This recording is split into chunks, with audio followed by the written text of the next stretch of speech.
Welcome to Fortress of Faith with Tom Wallace, calling North America to repentance and revival.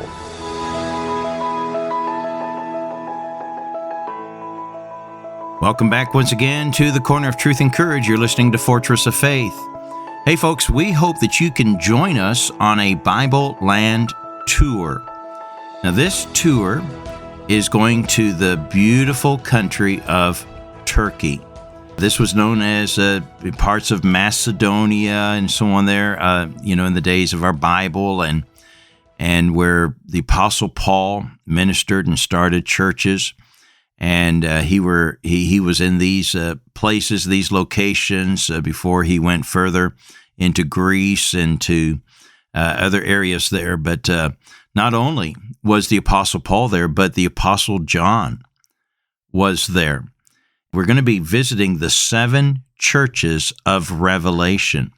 We're going to be doing this November the 6th through the 14th, and the cost for this tour is a bargain. It's under $3,500, $3,500. This includes your flight. We'll be staying in nice hotels, a tour bus, and meals and everything there, except for your lunches. And gratuities is covered, and it's going to be a fantastic tour. It's a 9-day tour, November 6th through the 14th. And we're going to be going to places like, of course, Ephesus. We'll go to Smyrna, Thyatira, Philadelphia. Hierapolis is an added city that we'll be going to, Laodicea, and the city of Colossae. It's all in the same area. And so we'll pass through that area as well. This is where Paul started the church that we know as the Colossians. And, of course, Ephesus. Ephesus is probably one of the most important cities that is tied to our New Testament Bible. 14 of our New Testament books were either written to the people in Ephesus or written from the city of Ephesus. And it had great pastors like Paul and John, the disciple whom Jesus said, I'm going to give you charge of my mother to look after. This is an amazing tour.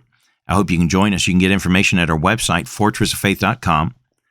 You'll find on the front page information there. Click on that and download the flyer, and you can fill out the form for more information. And I hope you can join us on that trip. You need to hurry. We are limited to 30 seats. So I hope that we can get you on that trip with us. Okay, let's get back into it today. Yesterday, I started talking to you about Islamic terrorism.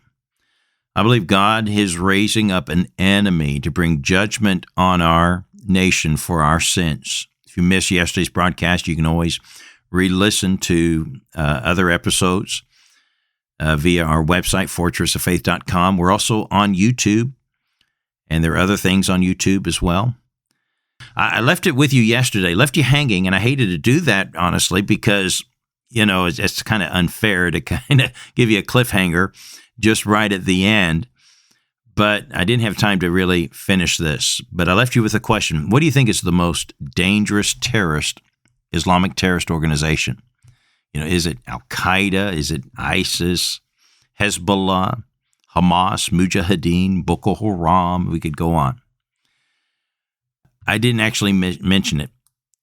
The actual most dangerous terrorist organization, the United States, has not fully recognized it yet as a terrorist organization, and that is the Muslim Brotherhood. Probably heard of them before. The Muslim Brotherhood began in Egypt. In 1920, al-Bahana began the organization.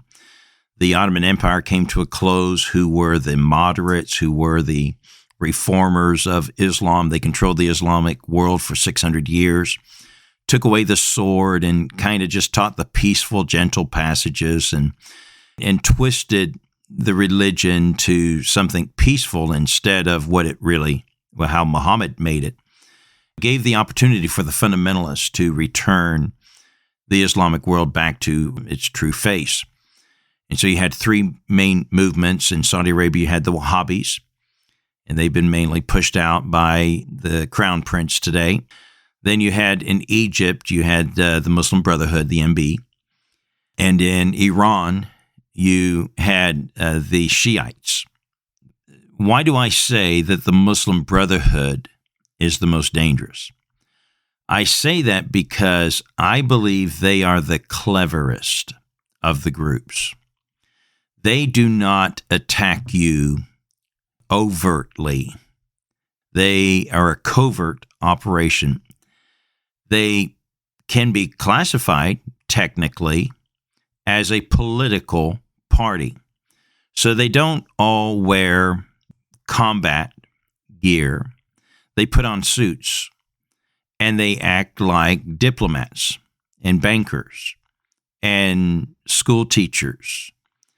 And they blend themselves in to the foreign governments. And they are like a Trojan horse.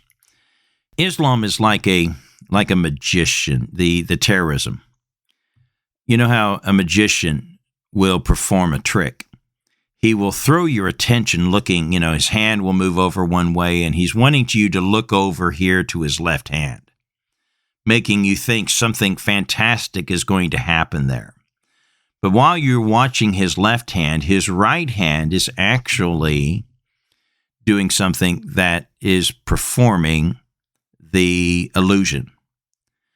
And that's where the real action is at. Cast your attention somewhere else. And that's what terrorism does. It costs us a lot of money and a lot of people, a lot of manpower, and a lot of intelligence to keep our eye out on the terrorism side. But we're not watching the other hand, the moderates, the peaceful people. I shared with you some time ago that I was a missionary. I lived in England for many, many years.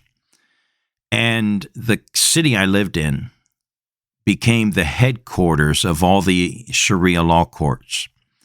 Back in September 2014, 7 Sharia courts were opening with the government's backing. I think I discussed this last week, shared this with you. I was shocked. I really was. I did not see that coming. I had heard for a decade from Muslim friends, Sharia's coming, but I didn't believe it. I dismissed that. I thought, that can't happen. No way will Sharia come to England. I was wrong. But it wasn't the terrorists that brought Sharia to the country. No. It wasn't the violence that made England submit. No.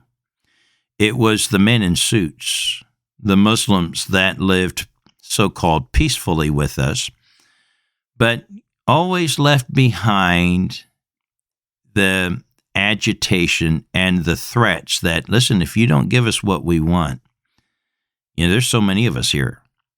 This is not going to be good for you if you do not yield. And England finally wore down.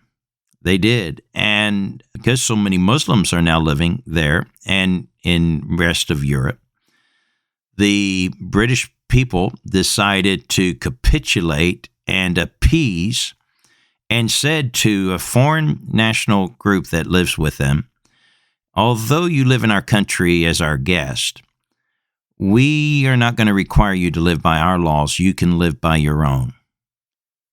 Now, folks, that's... can I say stupid on the radio? That's just stupid. But that's what's happened. And you think, we wouldn't do anything like that here in America. Yeah, have you been to Canada? In North America, up in Canada, the very same things they were doing in England, they're accomplishing in Canada. And they're not far away from making it happen. And there are things that are going on in America that are alarming.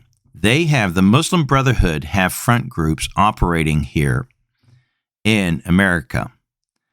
I'll identify some of them here in a moment. But let me give you the creed of the Muslim Brotherhood. This is in their, you can go online, you can go and read their formation papers and so on there, and it says there about their creed, Allah is our God, Muhammad is our prophet, Quran is our guide, and dying in the way of jihad is our highest aspiration. What? I mean, everything kind of sounded maybe okay to start off with, but that last bit, hold on a minute. Allah is our God. Okay, yeah, well, you're a Muslim. Muhammad is our prophet. Yeah, okay, well, you're a Muslim. Quran is our guide. Yeah, okay, well, you're a Muslim. And dying in the way of jihad is our highest aspiration. Whoa, whoa, whoa, whoa, whoa. Hold on a minute. Is that okay? Is that what Islam is about? Yeah, is what Muhammad taught and commanded.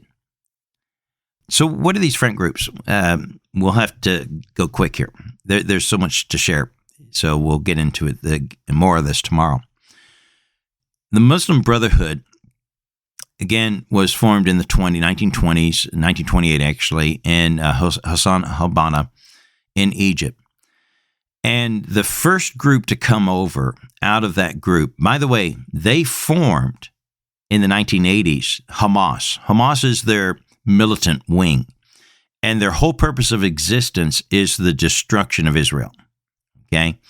And so they moved into, close to Egypt. They're into the Gaza Strip, and they've been operating there. We've seen what they've been trying to accomplish. And that's all part of the Muslim Brotherhood. That is a link directly from the Muslim Brotherhood. But the other part of it, the political side and what I call the intelligence side, they came to America in 1963, and they started the MSA, the Muslim Student Association. They realized, and you know what? Actually, we did this as missionaries. I mean, I did it. Many other missionaries do it too. The first group we try to reach when we go to the mission field are children. We go after the children. Why? Children are not filled with prejudices yet, and they're like an open slate, a clean slate. And we start working with the children, and through the children, we start reaching the parents after we developed a relationship with that family through their children and seeing the change in their lives. And then we start working into the homes, into the parents. But we start with the children. And that's what the Muslims did when they came here. They started with our children in our schools. So they set up in our colleges. They went after our college age and began to influence our children. And from that, from the MSA, was born the ISNA, the Islamic Society of North America. And then you had another wing get started, the IAP, which was the Islamic Association of Palestine. That's what they were first known as when they first came over here. Then they changed their name to CARE, the Council of American Islamic Relations, back in 1994. And this became the Civil Rights Organization. Their headquarters used to be in Chicago, but when Obama left Chicago, they followed him, and they're literally 2 blocks away from Congress. They have full-time lobbyists in our government there in Washington, D.C. And so this is the civil rights movement. And then the bank got started in 1973. 80% of all the mosques in America are owned by the North American Islamic Trust. All of these are groups out of the Muslim Brotherhood. Tomorrow, when we come back, we'll get into more about these groups and their efforts and what we should be doing to stop it. So join us again tomorrow at the Corner of Truth and Courage. Now go out and be salt and light.